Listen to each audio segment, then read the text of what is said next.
ഇന്ന് സുബ്രഹ്മണ്യൻ മാധ്യമങ്ങൾക്ക് മുന്നിൽ വന്നതെന്ന് പറഞ്ഞത് ഇതൊരു ആ വീഡിയോ ചിത്രത്തിൽ നിന്നെടുത്ത ഒരു സ്റ്റിൽ ഫോട്ടോ എന്നാണ് ആദ്യം അദ്ദേഹത്തിൻ്റെ ഡിഫൻസ്.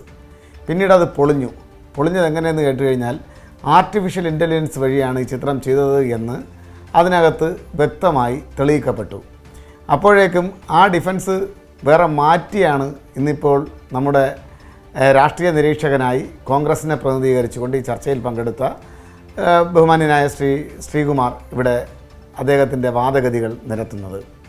അദ്ദേഹം വന്നിട്ട് പറഞ്ഞ് എടുത്ത് ഒറ്റ ജമ്പിൽ തന്നെ CPIM നേതാക്കൾ ജയിലിൽ കിടക്കുന്നു എന്നാണ് പറഞ്ഞത്. ഞങ്ങളുടെ പാർട്ടിയുടെ മുൻ MLA ദേവസ്വം ബോർഡിൻ്റെ മുൻ പ്രസിഡൻറ്റ് ജയിലിലാണ് എന്നുള്ളത് ഞങ്ങൾ അഡ്മിറ്റ് ചെയ്യുകയാണ്.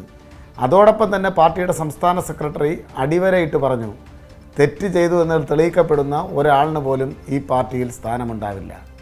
നിങ്ങൾ നോക്കൂ, ഈ കഴിഞ്ഞ ഏതാനും ദിവസങ്ങളായി പത്തനംതിട്ടയുടെ MP ശ്രീ ആൻ്റോ ആൻ്റണി, കോന്നി MLA ശ്രീ അടൂർ പ്രകാശ്, അന്നത്തെ ദേവസ്വം പ്രസിഡന്റ് ശ്രീ പ്രയാർ ഗോപാലകൃഷ്ണൻ തുടങ്ങിയവരുടെ സാന്നിധ്യത്തിൽ സോണിയാഗാന്ധിയെ നിങ്ങളീ പറയുന്ന ആളുകൾ, ഇന്ന് പ്രതി ചേർക്കപ്പെട്ടിട്ടുള്ള ആളുകൾ അവിടെ പോയി കണ്ടു എന്ന് മാത്രമല്ല, കയ്യിൽ ചരടോ വളയോ ബ്രേസ്ലെറ്റോ ഒക്കെ ഇട്ടുകൊടുക്കുന്ന ചിത്രം ഒരു ആർട്ടിഫിഷ്യൽ ഇൻ്റലിജൻസിൻ്റെയും സഹായമില്ലാതെയാണ് പുറത്തു വന്നിരിക്കുന്നത്.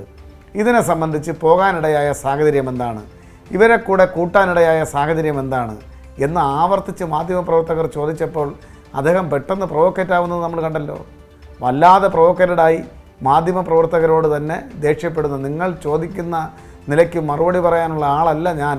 പിന്നെ അദ്ദേഹം പറയണം, അദ്ദേഹം വെറും സാധാരണക്കാരായിട്ടുള്ള ജനങ്ങളുടെ പ്രതിനിധിയായി തിരഞ്ഞെടുക്കപ്പെട്ട സാധാരണ ജനപ്രതിനിധി മാത്രമാണ്, അതിനപ്പുറം ഒന്നുമില്ല. അങ്ങനെ ചില ആളുകളെ നിങ്ങൾ കോൺഗ്രസ് ശീലിപ്പിച്ചിരിക്കുകയാണ്. ഇവിടെ മുഖ്യമന്ത്രി വളരെ കൃത്യമായി മുഖ്യമന്ത്രിയുടെ ഫോട്ടോയുമായി ബന്ധപ്പെട്ട് വന്നപ്പോൾ കൃത്യമായ എക്സ്പ്ലനേഷൻ മുഖ്യമന്ത്രിയുടെ ഓഫീസിൽ നിന്നും മുഖ്യമന്ത്രി തന്നെ വാർത്താ സമ്മേളനം നടത്തിയും പറഞ്ഞു. അതിൻ്റെ കാര്യകാരണ സഹിതങ്ങളിലേക്ക് ഞാൻ വിശദമായി പോകാൻ ആഗ്രഹിക്കുന്നില്ല. നിങ്ങൾക്കെല്ലാവർക്കും അറിയാം, ഭീമ ജ്വല്ലറി അവിടെ പോലീസിന് നൽകിയ ഒരു ആംബുലൻസിൻ്റെ അത് നിരത്തിലിറക്കുന്നതുമായി ബന്ധപ്പെട്ടുള്ള സ്വീകരണ ചടങ്ങിൽ അവരോടൊപ്പം ഒരാൾ വരികയാണ്. നമുക്കറിയാമല്ലോ, നമ്മളെല്ലാവരും പൊതുപ്രവർത്തകരാണല്ലോ. അങ്ങ് മാധ്യമപ്രവർത്തകനാണെങ്കിൽ പോലും പൊതുപ്രവർത്തനത്തിൻ്റെ കൂടെ ഭാഗമായി നിൽക്കുന്ന ഒരാളാണ്. ദിനംപ്രതി എത്ര പേരെയാണ് താങ്കളെ സന്ദർശിക്കുന്നത്, ഫോട്ടോ എടുക്കുന്നത്? നമ്മൾ ഇവരുടെ പലരുടെയും ജാതകം അറിഞ്ഞുകൊണ്ടല്ല നമ്മളിതിൻ്റെ പിന്നാലെ പോകുന്നത്. പക്ഷേ മുഖ്യമന്ത്രിക്ക് കൃത്യമായിട്ടുള്ള എക്സ്പ്ലനേഷൻ ഇക്കാര്യത്തിൽ ഉണ്ടായിരുന്നു. എന്തേ സോണിയാഗാന്ധിയുടെ ഓഫീസോ കൊണ്ടുപോയ ആളുകളോ പരസ്പര വിരുദ്ധമായിട്ടല്ലാതെ കൃത്യമായിട്ടുള്ളൊരു മറുപടി പറയാൻ അവർക്ക് സാധിക്കാതെ പോയത്? കോൺഗ്രസ് ഇപ്പോൾ പ്രതിക്കൂട്ടിലല്ലേ? എന്നിട്ട് എന്തിനാണ് കോൺഗ്രസ് ഇങ്ങനെ ഉരുണ്ട് കളിക്കുന്നത്? കൂടുതൽ ഉരുണ്ടാൽ ചെളി പറ്റും. ആ ചെളി കോൺഗ്രസിൻ്റെ മേലാകെ പറ്റിക്കൊണ്ടിരിക്കുകയാണ് എന്നുള്ളത് നമ്മൾ മനസ്സിലാക്കിക്കൊള്ളണം. ഇവിടെ താങ്കൾ ഒരുപാട് കാര്യങ്ങൾ കവിതയെ ഭയപ്പെടുകയാണെന്ന് പറഞ്ഞു.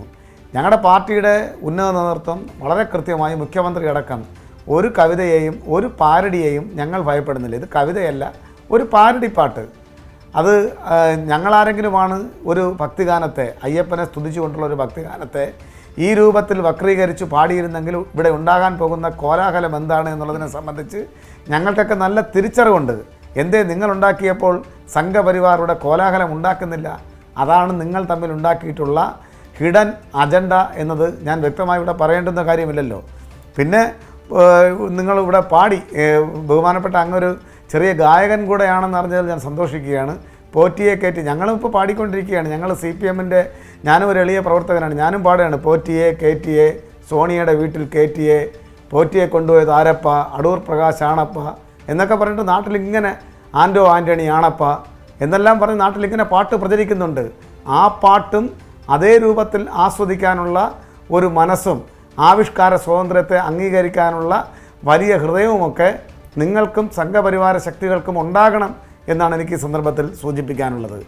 നിങ്ങൾ കഴിഞ്ഞ കുറേ കാലമായി കേരളത്തിലെ അങ്ങുൾപ്പെടെയുള്ള ആളുകൾ, എനിക്ക് സത്യത്തിൽ സഹതാപം തോന്നുകയാണ്, അങ്ങുൾപ്പെടെയുള്ള ആളുകൾ തുടർച്ചയായി നടത്തിക്കൊണ്ടിരിക്കുന്നത് കേരളത്തിലെ വികസന പ്രവർത്തനങ്ങളെ സംബന്ധിച്ച് നിങ്ങൾ ചർച്ച ചെയ്യാറുണ്ടോ? ക്ഷേമ പ്രവർത്തനങ്ങളെ സംബന്ധിച്ച് ഏതെങ്കിലും രൂപത്തിലുള്ള ചർച്ച നിങ്ങൾ നടത്താറുണ്ടോ? ക്ഷേമ പ്രവർത്തനങ്ങളെ സംബന്ധിച്ച് മുഖ്യമന്ത്രിയുടെ പ്രഖ്യാപനം വന്നപ്പോൾ പോലും അങ്ങുമായി എനിക്ക് തോന്നുന്നു ഞാനൊരു ചർച്ചയിൽ പങ്കെടുത്തതാണ്. അന്ന് കേവലം തെരഞ്ഞെടുപ്പ് വാഗ്ദാനങ്ങളായി അതിനെ ചുരുക്കി കാണിക്കുന്നതിന് വേണ്ടി മുൻനിരയിൽ നിന്ന ഒരാളാണ്. ഞങ്ങൾക്ക് വളരെ കൃത്യമായിട്ടറിയാം, ചില ആളുകളെങ്കിലും കേരളത്തിലെ ജനങ്ങളിൽ ഒരു ചെറു വിഭാഗമെങ്കിലും തെറ്റിദ്ധരിക്കപ്പെട്ടു പോയിട്ടുണ്ട്.